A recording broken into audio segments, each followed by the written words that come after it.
முன்னாள் ஜனாதிபதி மைத்திரிபால சிறிசேன தனது உத்தியோகபூர்வ இல்லத்தை காலி செய்ய இன்னும் சில நாட்கள் அவகாசம் கோரியுள்ளார்.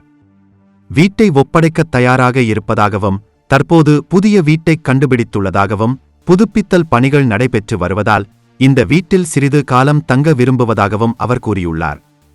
எவ்வாறாயினும் தற்போது இருக்கும் வீடு எந்த வசதியும் இல்லாமல் நரகத்தைப் போன்று உள்ளதாகவும் அதை மகிழ்ச்சியுடன் விட்டுச் செல்வதாகவும் குறிப்பிட்டுள்ளார். இந்த நிலையில் முன்னாள் ஜனாதிபதி மைத்திரிபால சிறிசேன கூறுவது போல் அவரது உத்தியோகபூர்வ இல்லத்தில் 2 அறைகள் மட்டுமே உள்ளன. எனவே அவரது 3 பிள்ளைகளில் இருவர் ஒரு நாள் உத்தியோகபூர்வ இல்லத்திற்கு வந்தால் அவருக்கு தங்க இடம் இருக்காது என கூறப்படுகிறது.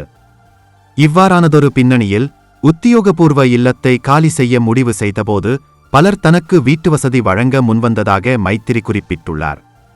அதன்படி தற்போது தனக்கு கூடுதல் வருமானம் எதுவும் இல்லை என்றும் ஓய்வூதியம் மட்டுமே இருப்பதாகவும் இறுதியாக மிகவும் மகிழ்ச்சியுடன் உத்தியோகபூர்வ இல்லத்தை ஒப்படைப்பதாகவும் அவர் தெரிவித்துள்ளார்.